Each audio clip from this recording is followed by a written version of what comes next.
Good day, students. So we will be discussing for today the definition of corporate governance. No, um, we will be working with 6 sources.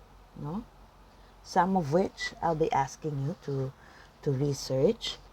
And since there is no universally accepted definition of the word governance, let's start with the 1992 Cadbury report. Kasi ito yung medyo maigsi yung definition. And the key word in the Cadbury report is the word system, okay, by which the companies would be directed and controlled. Okay? So, ano yung binigay sa ating definition ng Cadbury report? Ito daw ay gagamit ng ating characteristic of a system. No?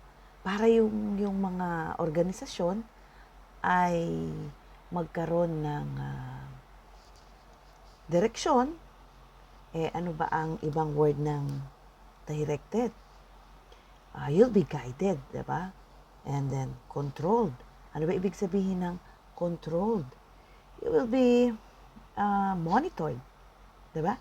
And we know that we have 7 characteristics of a system that you should not forget. Ano na nga ba yung 7 characteristics natin? Kasi ito yung i-apply mo, the system approach in governance. No? We have, isipin nyo na if you can recall. Okay, let's have it one by one. You have objective, which would set the plans. Then, it would be the input, the process, and the output, and your tools. Diba? And number 3 will be control. You see? You have it here. And number 4, boundary. Because boundary will tell us about the scope. Right? And number 5, interrelatedness. And this one, we need to differentiate corporate governance with management. No? Then you have interdependency. This is looking at the output of one system will be the input of the other. That's why we have internal control that we'll be discussing in this class, the business ethics, and we have started with risk management. Okay? Because they are interrelated, and all these items are, or all this concept are interrelated with governance. At the same time, the output of one will be the input of the other. And the last one will be decomposition. Why decomposition? Because each one can actually stand on its own, but no man is an island. So, ayan, related siya sa itong tatlong aspect na to, ICBERM. And there are cases when there will be an output from internal control that will be input to governance, likewise with business ethics and your risk management. Okay?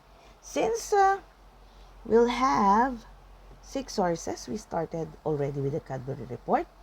So, siya yung may pinakamaigsing definition. Okay.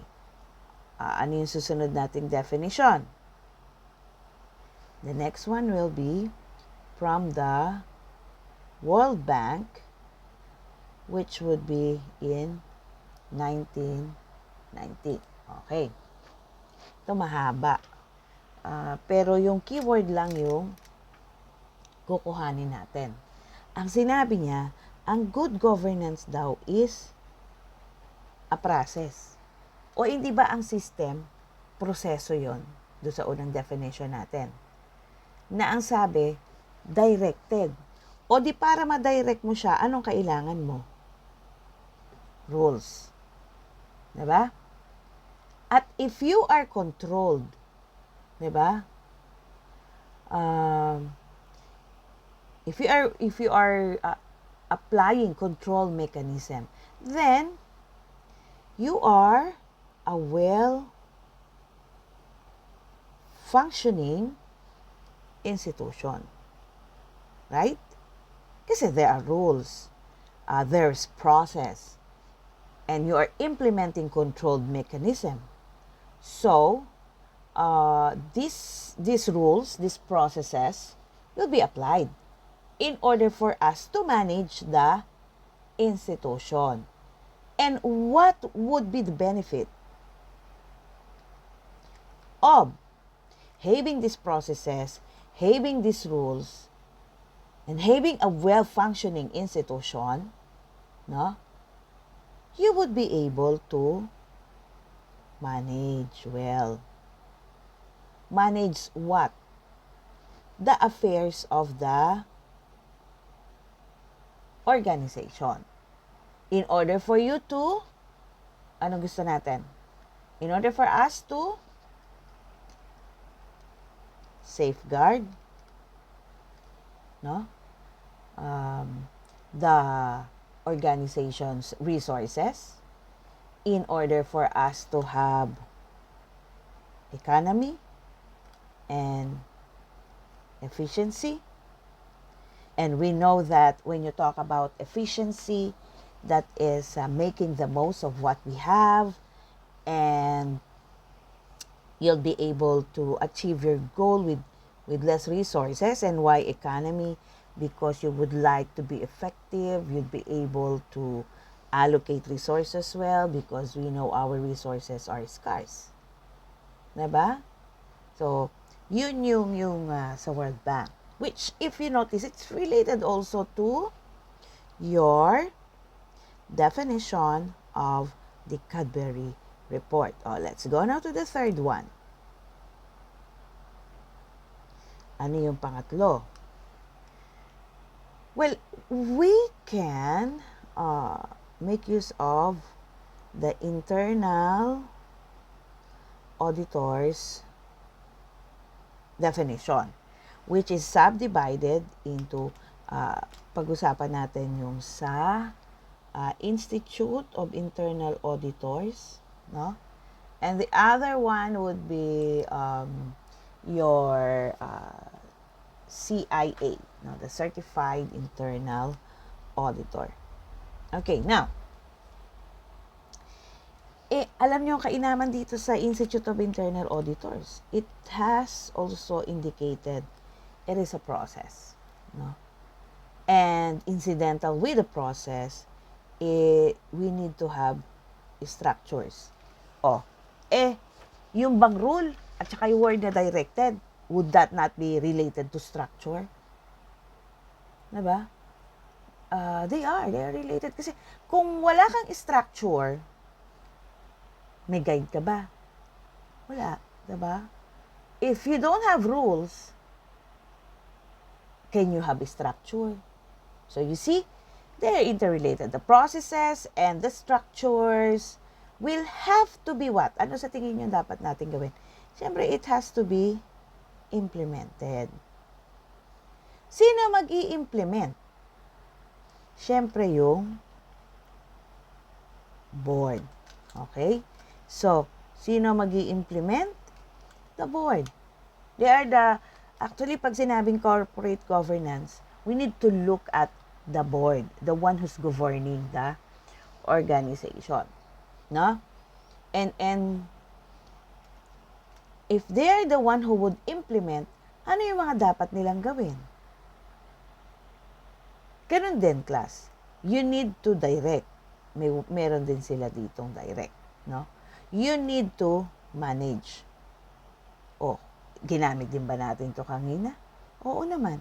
You need to monitor. Is monitor similar to control? Yes. And and what is crucial is informing while doing all these activities. When you are directing, managing, and monitoring, informing is crucial. No, the communication of the board to the other levels of management. Kasi nga you are targeting to achieving your goal. Okay? So ito yung kay internal auditors. Paano yung kay CIA? Ano yung meron tayo kay CIA? Isipin nyo nga. Tapos, ano pa yung kulang natin? Nakakailan na ba tayo? 3 pa lang. Diba? Pang-4. Alam nyo, kahit na anong definition, may mga common word yan. Sige, punta tayo sa CIA. Dito naman, ang ginamit niya, method daw yan, ang corporate governance. Pero, meron siyang word na salita pa din, governed, no? May word pa din siyang directed. Meron pa din yung administered. Tingnan nyo Tapos, controlled. Okay? Ano napansin nyo? Pag sinamang minamanage, ina-administer ka, inaulit-uli yung direct, at saka control dun sa umpisa natin. and the end or the output will always be about achieving our goal.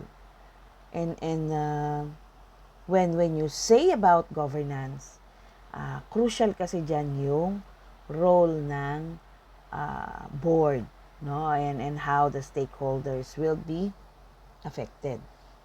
Kung ganun pala, ano pa yung definition na dapat nating tingnan? You have the United Nations Public Administration. Nako, area ang nag-define na Pag sinabing public, alam mo naman kung ano yan. Diba? Tingnan natin kung may mga similarity. Ito, ang define nila, ano ang good governance. Okay? And the keyword, no, with the UN Public Administration, it give us 3 E's. Ano yung 3 E's? Efficiency. Binanggit na natin kanina yan sa isang definition. Isipin nyo kung kaninong definition yon. Effectiveness and economy. Kanina, economy and efficiency lang. But actually, sa IWAT gusto natin related talaga siya sa effectiveness. And if we're looking at the public sector, then we are looking at sound management of the public sector. Diba? Kasi if you're efficient, if you're effective, and there's economy, then that is what? Yung kanina doon sa definition natin. A well-functioning organization. Diba? And, anong sabi? There should be accountability. They incorporated in the definition one of the concept, no? Accountability. And we all know what is accountability, answering for all the responsibility given to us, diba? Knowing sometimes there are negative effects of our decision, then we need to face, no, the consequences of our action, and that's accountability, diba? Then we also look at transparency, which is again a concept, a characteristic, which included in the definition. And when you say transparency, there should be a free flow of information. Di ba kanina doon sa definition natin? Dapat daw i-inform natin yung well-informed on how will be directed. Clear yung communication mo. Ano ang dapat nilang gawin? Ganon. Ano yung expectation mo sa kanila? Kasi sa monitoring, you would be having a standard or let's say a benchmark, di ba? May rule ka nga eh. Yun ang basis mo for you to monitor them. Di ba? Are they complying? And of course, you have to look at the legal framework. Kasi sa Philippines, kaya nga yung isang material nyo is from SEC. Yeah, they are the regulator. No? So it's a legal framework for development. No? And that would be looking at justice. No? And at the same time, kaya ka may governance kasi you are respecting, wait, bura-bura lang. Yan. Transparency. And with justice, kasama dyan kasi, doon sa legal framework, ay yung respect. Respect with what? This is a higher end of the need. Respect of human rights and liberty. Okay? And the sixth one, this will be your experience point. Ano ang definition ng OECD? And you need to know also what is OECD. Okay? Yun yung isa sa dapat natin na okay, that's part of term 2 na experience point natin. Now, let's wrap it up, no? Ano ang common with all the definition? Bakit pinag-uusapan natin lahat itong anim na ito? Kasi ang sabi,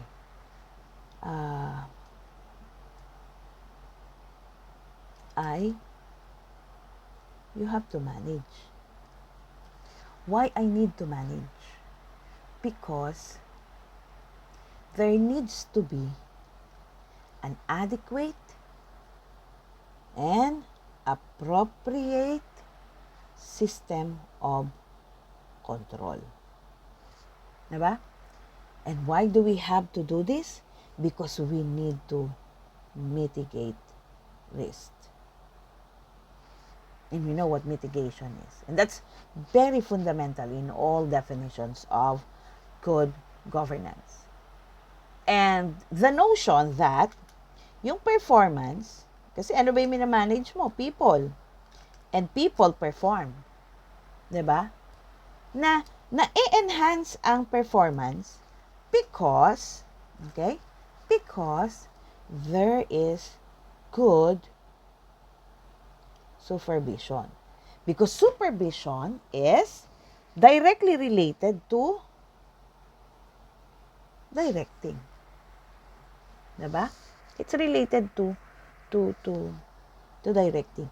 And how can we supervise well? How can we do that? We have to set what? What are we going to set? Rules.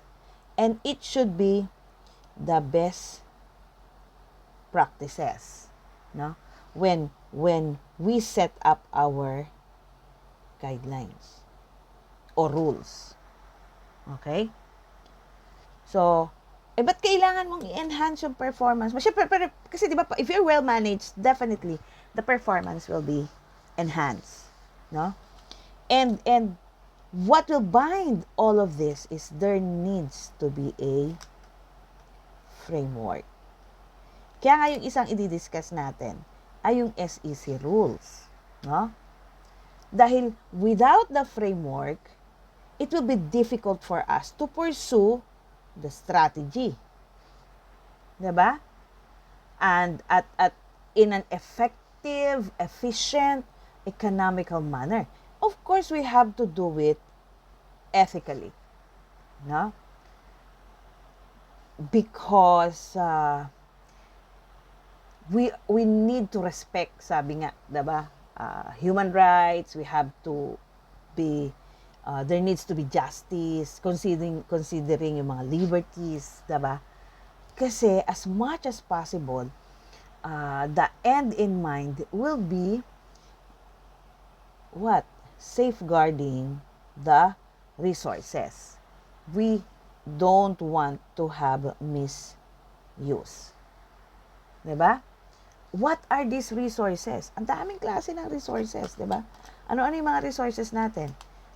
Well, the crucial will be human resource, but we need the support of financial, and we need the support of physical. There are others. No? Then, if framework is crucial to increase performance, no? What are the other common that you or what would be the other characteristics that you can find about the definition of corporate governance? Na tamang there are codes that we have to follow because of the framework, but it requires what? The board, the organization, no?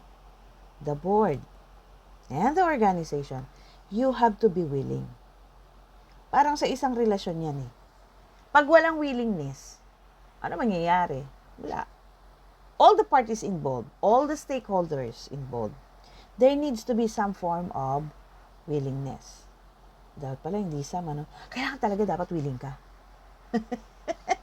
To apply the spirit of governance. Kasi, may law that we have to follow.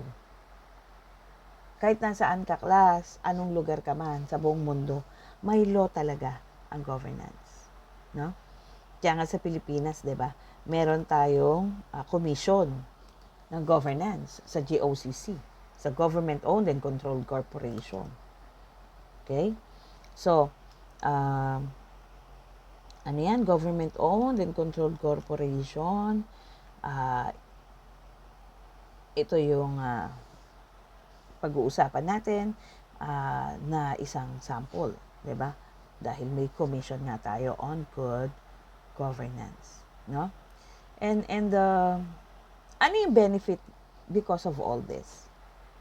Na common because you are somehow looking at a system by which organizations are directed and controlled as the Cadbury report, no? You can attract new investment, no? Because you boost the confidence, no? They have trust kasi. Sa relasyon kailangan yan, willingness, trust, no? Because trust with whom? The one responsible for running and monitoring the company.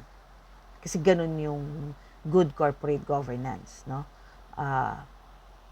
And na made mention natin yung accountability and the stakeholders. Because if you trust the one running and monitoring the company, then you know that you are protected. O, pag may trust daw, protected. Yan. So, it protects the value of the shareholders' investment. So, at this point, we will end our discussion of the definition and what would you find common. Don't forget to answer experience point. Okay. Thank you and good day. Be safe.